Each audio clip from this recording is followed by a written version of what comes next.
similarity of the Filipino culture and the Korean culture is the respect for the elderly. We Filipinos have these gestures as respect for our elderly, the Mano Po. It is a gesture that was shown to our elderly as sign of respect. It is commonly used or commonly shown by younger generation to our elderly. We are going to get the hands of our older person and put them on forehead as sign of respect, and we would say Mano Po. Koreans, they have no gestures like Mano Po, but they respect to their elderly by bowing or the Insa.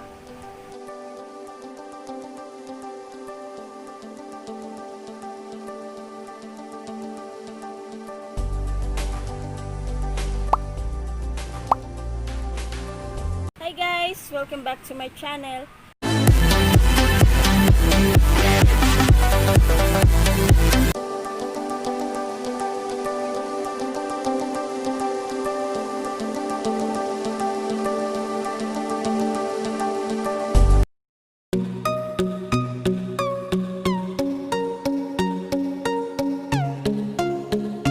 A gentle reminder, the facts that I'll be talking on this video, the pointers that I will be sharing to you are based on my personal experiences when I went to Korea and as a Filipino. I do not intend to generalize both cultures. Says of the Korean culture and the Filipino culture that I have observed. One is the guards. Means wherever you go, there are guards. In the banks, in the malls, the supermarket, wherever. They tend to check your luggages or your bags before you can enter the premises. While in Korea, there are a minimal number of guards. I have seen guards at the airport. But when we visited the malls or the supermarket, there are no guards. Either anytime, anywhere, or you can go back and forth. No one will restrict you. The second differences is that the Philippines, we are very vocal on our support to the LGBTQ community. We tend to respect their preferences even though we are of different upbringing. When you just go out on the streets, you can encounter gays and lesbians, and they are very proud of their preferences. Korea, you cannot really tell who is a gay or who is a lesbian.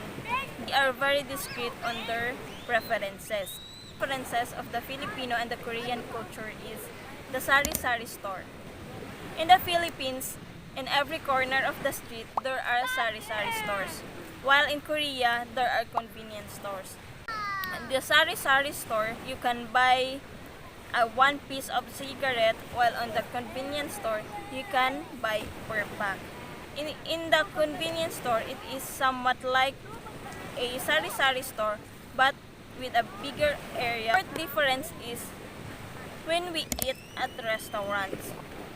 Filipinos tend to leave their trashes on the table when we eat out on a restaurant. While in Korea, they tend to throw their trashes when they are already finished eating. They are going out of movie house. One of the reasons of the Filipinos is that there are people who are cleaning for them. To encourage the habit of throwing our trashes, especially when we are finished. In that way, we can help the servers or the people who are cleaning up. Way we can help them finish their job faster. The fifth difference is the Filipino time. We tend to go to our appointment or our activities on a later time.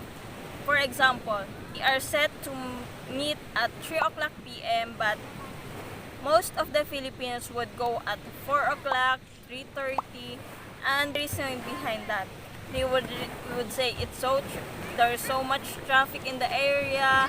They wake up late, they run an errand before going to your appointment. But in Korean culture, they are very particular on the time. They tend to go to their appointment 10 minutes or 20 minutes ahead of time. And I just hope that we Filipinos would adopt this kind of mindset. Next difference that I really envy about the Korean culture or the Korea is their mode of transportation. In Korea, the transportation system is really good. Public transportation is a very reliable mode of transportation. You can get to whenever you want on a very convenient and fast way. Transportation in Korea is the subway, train, buses, and taxis. While in the Philippines, we have so many modes of public transportation. We have the trains, buses, the king of the road, the jeepneys, tricycles, motorcycles, taxis. Sometimes you have this called kuliglig or pedicab.